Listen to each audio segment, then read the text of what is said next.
شب قدر کی رات 83 سال اور 4 مہینے کی عبادت سے بہتر ہے، کیونکہ قرآن خود کہتا ہے لیلۃ القدر خیر من الف شہر کہ لیلۃ القدر کی رات یہ 1000 مہینوں کی عبادت سے افضل ہے۔ تو اس مقدس اور بابرکت رات کو پانے کے لیے ہمیں چاہیے کہ زیادہ سے زیادہ ہم اللہ رب العزت کی طرف رجوع کریں، نیکی کے کام کریں، گناہوں سے پرہیز کریں، اور اس کے ساتھ ساتھ سوشل میڈیا اور موبائل کا استعمال کم سے کم کریں۔ یہاں 8 تجاویز میں آپ کے سامنے پیش کرتا ہوں کہ کس طرح یہ 8 تجاویز ان کے اوپر عمل کر کے میں اور آپ اپنی لیلۃ القدر کو سب سے بہترین اور شاندار بنا سکتے ہیں۔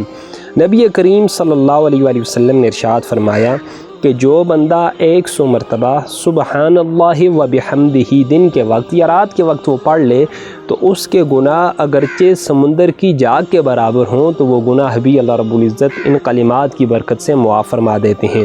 تو ہر رات کو کم از کم 100 مرتبہ سبحان اللہ و بحمدہ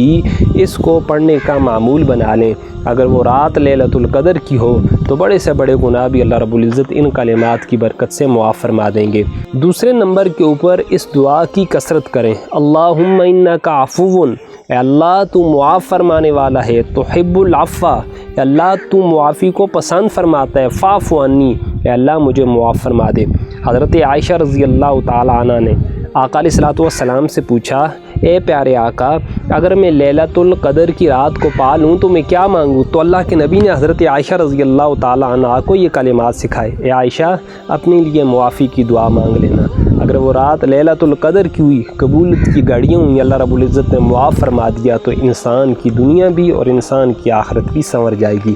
تیسرے نمبر کے اوپر اللہ کے نبی صلی اللہ علیہ وآلہ وسلم نے ارشاد فرمایا کہ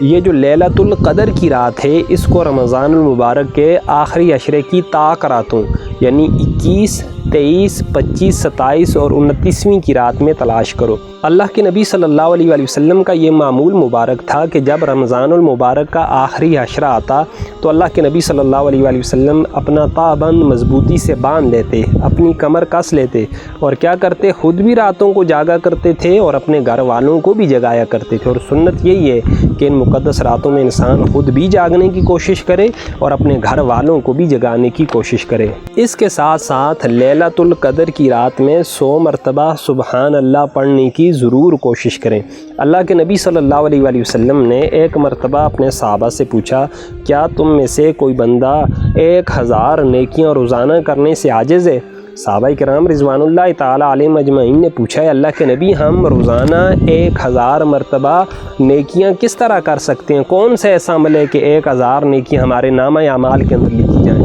تو اللہ کے نبی نے فرمایا روزانہ 100 مرتبہ سبحان اللہ پڑھ لیا کرو۔ سبحان اللہ پڑھنے کی برکت سے اللہ کیا کریں گے؟ 1000 نیکیاں بھی عطا کریں گے اور اس کے ساتھ ساتھ نامہ اعمال میں سے 1000 گناہوں کو بھی مٹا دیں گے۔ لیلۃ القدر کی رات میں کرنے والا کام یہ ہے کہ الحمدللہ کثرت سے پڑھیں، کیونکہ اللہ کے نبی نے فرمایا سب سے افضل دعا الحمدللہ ہے۔ اس کے ساتھ ساتھ جو ایک بہت ہی اہم عمل ہے وہ استغفار کی کثرت کرنا ہے کہ انسان کو چاہیے کہ اس استغفار کو استغفر اللہ الذی لا الہ الا هو الحی القیوم واتوب الیہ اس کو کثرت کے ساتھ پڑھے۔ کیوں کہ اللہ نے خود قرآن میں ارشاد فرمایا وبالاسحار ہم یستغفرون، اور سحری کے وقت وہ اللہ رب العزت سے مغفرت مانگا کرتے ہیں۔ آخری عشرے میں ہر رات کو صدقہ دینا بھی بہت ضروری ہے، خواہ 1 روپیہ ہی کیوں نہ ہو،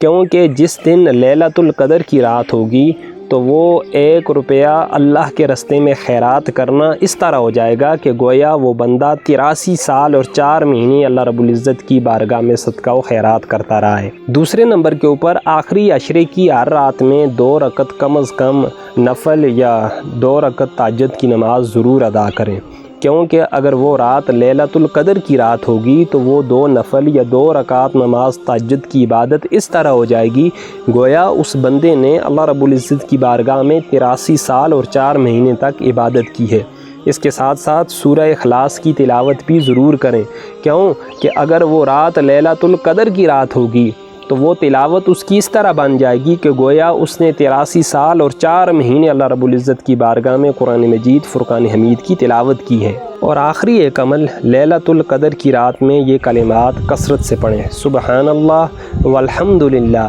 ولا الہ الا اللہ واللہ اکبر۔ حضرت سمرہ بن جندب رضی اللہ تعالیٰ عنہ کی روایت ہے کہ اللہ کے نبی صلی اللہ علیہ وآلہ وسلم نے ارشاد فرمایا، یہ جو 4 کلمات ہیں یہ اللہ رب العزت کو بہت زیادہ پسند ہیں، کوئی حرج بھی نہیں کہ ان کو کہیں سے بھی تم ابتدا کر لو، یعنی پہلے اگر الحمدللہ پڑھتے ہو، پہلے لا الہ الا اللہ پڑھتے ہو، پہلے اللہ اکبر پڑھتے ہو، پہلے سبحان اللہ پڑھتے ہو، جہاں سے بھی تم ابتدا کرنا چاہو ابتدا کر سکتے ہو۔ یہ 4 کلمات یہ پڑھنے میں تو بہت مختصر ہیں لیکن اللہ رب العزت کو یہ کلمات بہت زیادہ پسند ہیں۔